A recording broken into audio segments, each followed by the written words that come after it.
My name is Kathy. 2 years ago, I got married, and I've been living a life respecting my husband Mason's wish to enjoy our time together. Things are going well at work, and as a working mother, I'm living reasonably happily. Mason and I work at the same company. He was a junior colleague. I didn't notice it, but he was handsome and popular. When we decided to marry, everyone was surprised. I joined the company right after high school and have built a respectable position recognized for my work. So I didn't have much yearning for marriage and was often joked about for dedicating too much to my job. But Mason, this popular younger man, pursued me intensely. Though it troubled me due to our superior-subordinate relationship, I had little experience with men and ended up marrying him. Yet marrying someone I loved was a daily joy. The problem was with my in-laws. Right after getting married, my mother-in-law, Serena, was quiet and reserved, hardly speaking. She followed the anachronistic beliefs of my father-in-law, Harrison, who thought women should be modest and devoted to their families. So when I went to the family meeting at my in-laws, Harrison made me uncomfortable. Seems like these days men are doing housework, but you're working by choice, right? My choice? Well, as I have been at the company longer and am in a higher position than Mason, earning more, I planned to continue until we had children. But if I explained, it might seem like I was belittling Mason, so I was at a loss for words. What? You mean you're worried because Mason's salary isn't enough? Managing the household is one of a wife's duties. Managing the household? Well, I've never had to trouble my wife with finances. It's my decision. I felt anything I said would complicate things, so I just agreed. Then Harrison, as if waiting for this moment, began talking triumphantly. Right. My son is capable enough. Since you're working because you want to, make sure it doesn't interfere with Mason's work or household duties. He laughed heartily while Serena, diligently making tea so it wouldn't get cold, impressed me with her dedication. However, a year later, Harrison passed away from a heart condition. Dad, how could this? His trembling figure at the funeral was painful to see. His passing was sudden and early by today's standards. Mason was deeply grieved and lost his spirit for a while. It's a shame about Harrison's sudden passing. Yeah, Mom has always followed Dad's words. I'm worried about her being alone. Mason, concerned for Serena, suggested we move closer. That's true. Seeing Mason so distressed, I couldn't strongly oppose the idea. So we moved from a 30-minute train ride to a 10-minute walk to a new apartment. I thought living close to the mild-mannered Serena wouldn't cause any problems. Mason seemed relieved, so it was better than living together, I thought, and easily agreed. But after a while, Serena, no longer in Harrison's shadow, revealed her true nature. Serena, now that we're close, let me know if you need anything. I said this when I went to greet her after moving, but her response was shocking. What do you mean by anything? Do you think I'm helpless without Mason's father? No, I didn't mean. Or are you glad that noisy Harrison is gone? What a heartless daughter-in-law. Serena got angry over something I never said. She was so loud that Mason, who was in another room, rushed back. Mom, why are you so upset? It's bad for your health. Oh, Mason, Kathy was terrible. She said she's glad Dad is gone. What? Mason looked at me in disbelief, but of course I immediately shook my head vigorously in denial. Can't say it in front of Mason. Mom, Kathy wouldn't say something like that. You're tired. Let's rest in the other room. Mason defended me, but then took Serena to another room. I stood there, unable to do anything, until I got a message from Mason.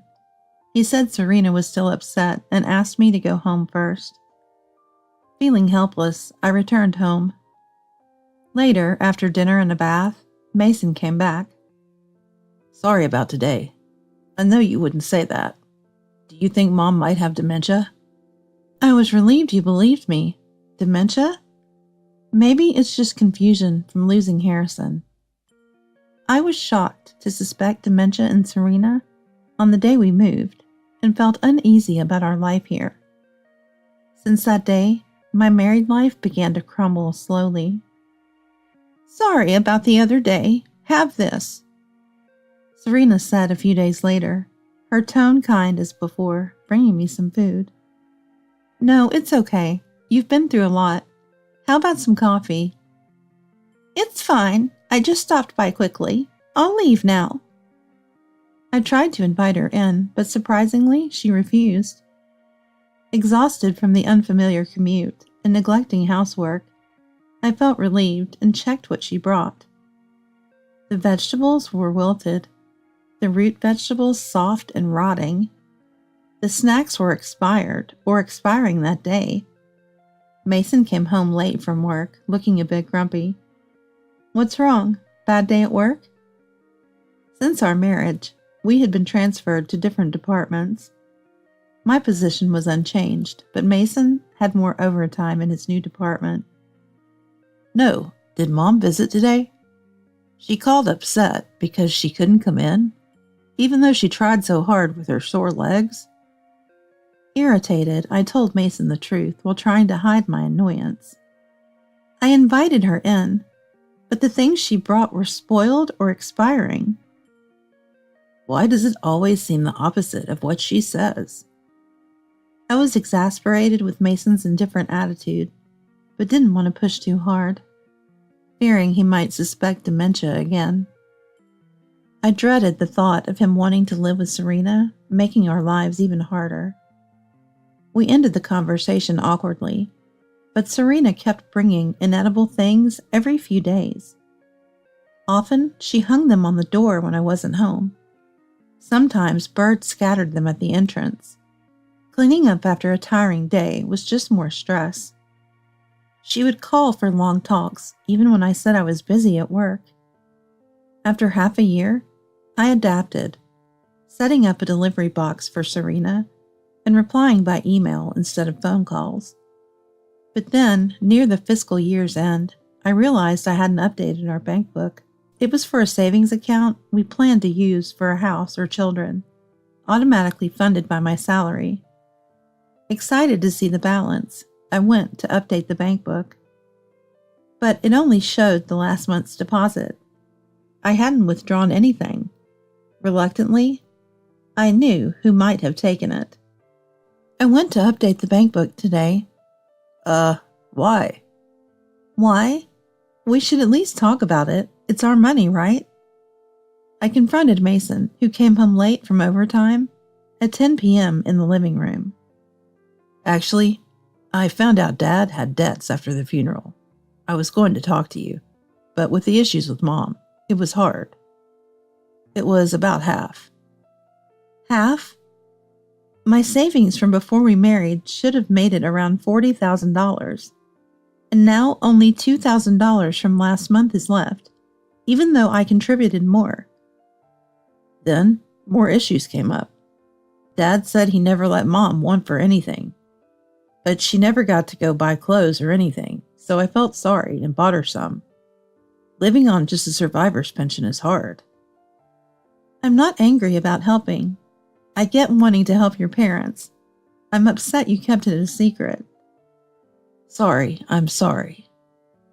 Let's live separately, to talk things over calmly about our future. I'm sorry. Leaving a tearful Mason behind, I gathered my packed bags and headed to a business hotel. I disliked Mason giving away money without consulting me, but I couldn't bring myself to divorce him because I loved his kindness. I just needed time to think clearly. After leaving, I lost my appetite and felt unwell, but Mason seemed cheerful when I saw him at work. Strangely, he didn't try to contact me. Instead, I received a call from Serena. Just because you earn a lot, you blame Mason for taking a little.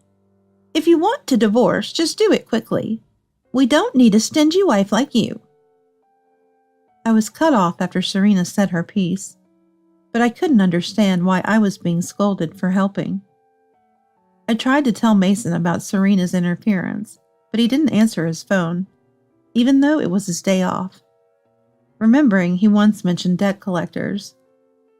I worried and went to check on him at home. Just then, I saw Mason entering the house. Mason? But I couldn't bring myself to call out to him. Next to him, smiling, was a beautiful woman, Karen, close enough to look like a loving couple. Moreover, I had seen the woman before. She was the wife of our company's president, Mr. Roger. A kind man, like me in the past, dedicated his life to the company and married late, with a significant age difference with his wife. Why are you here? What's going on? I'm sorry. Serena? Though they had already entered the house, Serena suddenly appeared behind me. I followed her to a nearby cafe, a place filled with memories for us. I have something to apologize for, but it's a harsh truth for you. Do you want to leave as if nothing happened, or hear me out? Serena, speaking differently, seemed like a different person, looking at me with determined eyes. I can't pretend I didn't see anything. As I looked up at Serena, she nodded and told me everything. There must be a fact that he was having an affair. The reality was beyond my simple expectations, so unbelievable that I didn't want to accept it. I never wanted to mistreat you. I've always been controlled by Mason's father. On the day of the funeral, I thought Mason was crying, but when I looked closely, he was smiling, saying he was finally free. Serena had been acting on Mason's instructions since then. She said she couldn't bear it anymore, hoping I would escape. Despite my situation, I chose separation over divorce, showing how much I loved Mason. So she decided to end it, thinking I would call Mason if she said something terrible. She knew about Karen and predicted I wouldn't get through to Mason on the phone and would come to the house. If I hadn't, she had another plan to bring Karen out. Embarrassingly, I had acted just as Serena expected. She told me many things, but the Mason I thought I knew might never have existed. The betrayal and memories of the cafe haunted me. And the memories of the cafe and the story of the betrayal were alternating in my head. After hearing everything, I was more enraged than saddened, vowing never to forgive them. I started preparing to take back my life. Grateful to have a job and financial security, I began by gathering information and stopped the transfer to our joint account for living expenses. Hey, I noticed this month's money wasn't deposited. There are bills to pay. As expected, Mason, who hadn't contacted me until then, called me, sounding embarrassed and presumptuous. Strange, isn't it? Maybe there's a mistake. I have things I want to discuss, including that. You must be in trouble without the money, right? I'm busy this week, but I'll bring it next week. Wow, really? Thanks. I'm looking forward to seeing you. After hanging up the phone, I found myself shedding tears. I've decided this will be the last time I cry over Mason. No more tears from now on. Correct, it's next Saturday. Got it, I'll join you. I reached out to Serena, my lawyer, and others who would stand by me, waiting for the day to come. The day arrived with clear skies. With Serena and my lawyer, I headed to Mason's house, documents in hand. Kathy, it's been a while. Thanks for coming. Mason, opening the door with a warm smile, seemed ready to embrace me, but froze seeing Serena and a stranger. We've heard everything. This person is our lawyer, Let's talk. Ignoring Mason's confusion and hesitation at letting us in, I sat at the dining table where we used to eat together. What do you mean heard? A lawyer? You want to divorce your beloved me? Mason approached me, a mix of annoyance and affection in his voice, which made me laugh. It's almost funny, isn't it? Saying you love me without realizing you're being deceived? Mason was taken aback by my laughter, but quickly glared at Serena. You betrayed your own son? Betrayed? I took responsibility as a mother. I was shocked to learn you'd been cheating with Karen, even before we married. Using me as a cover and for money? And when Harrison was gone, you made it easier to see Karen by pushing for a separation. Surprisingly clever. Yes, Mason had chosen me because I was older, earned more, and seemed uninterested in romance, thinking I'd be easy to manipulate. I had unknowingly married into his scheme, bearing most living expenses. Mason's salary was mostly his allowance, but we managed without kids, and I thought savings were happening automatically. Yeah, I was scared by how well it worked. What an easy woman you were. Realizing he couldn't deny it, Mason brazenly admitted everything, laughing mockingly. So, you admit to these facts. Our demands are compensation in the divorce proceedings, repayment of embezzled funds, and signing the divorce papers.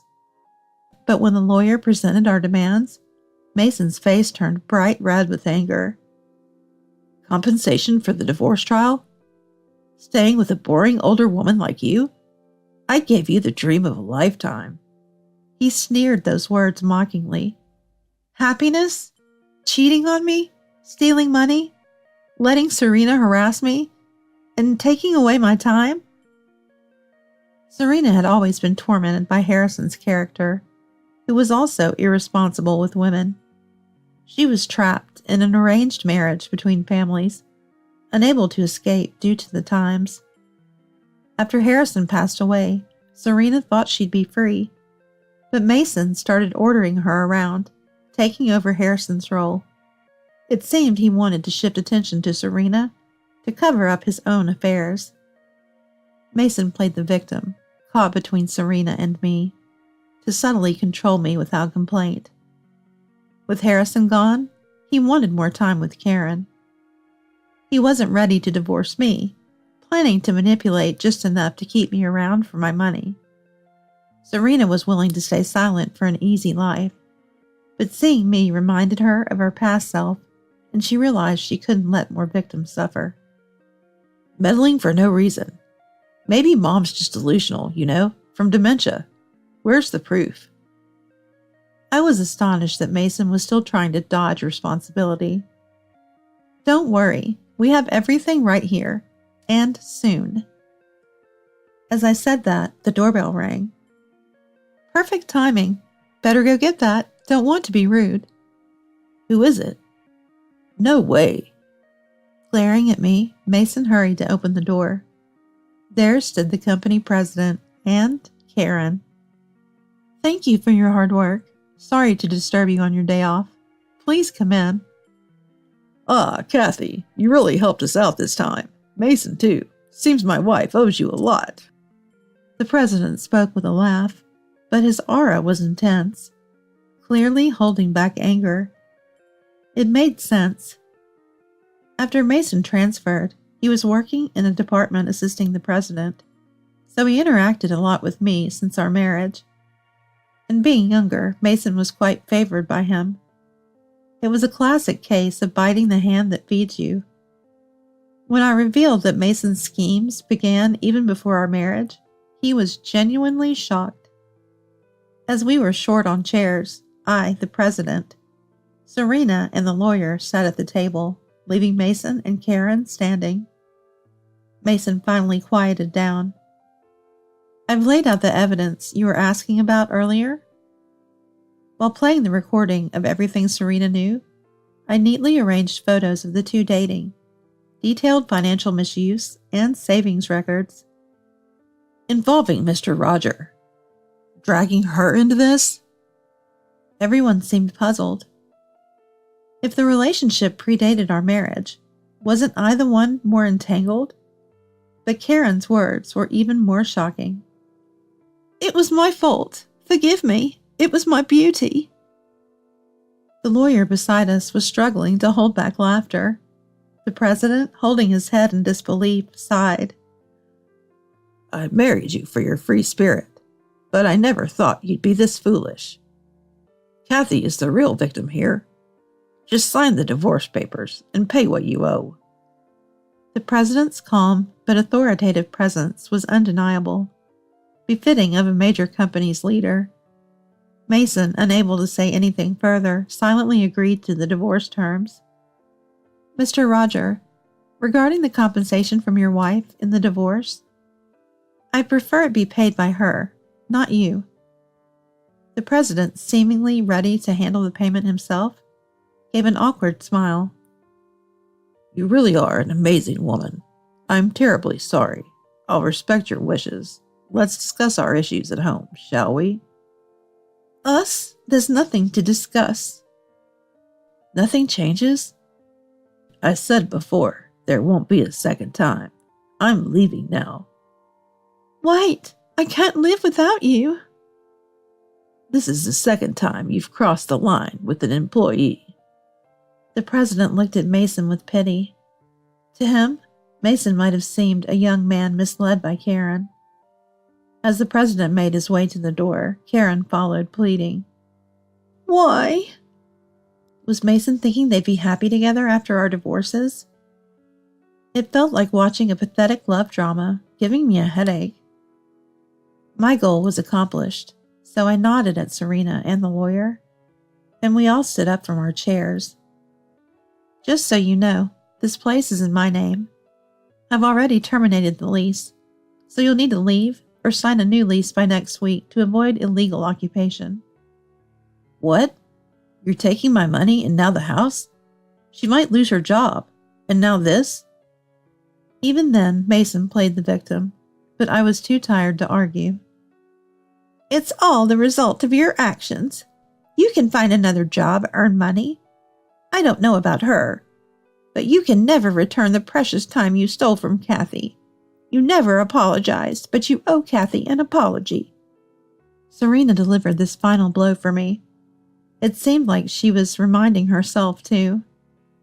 Serena, it's okay. Just make sure to follow through with what you've decided. Goodbye, Mason.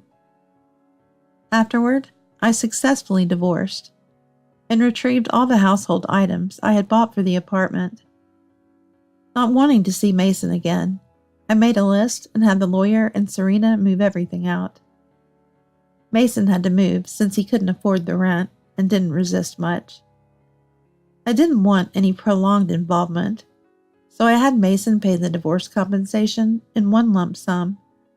He had to borrow money to pay it. The president also divorced, and Karen had to borrow money to pay her share of the divorce compensation. The reason for their divorce quickly became known as Mason, and he had to leave the company.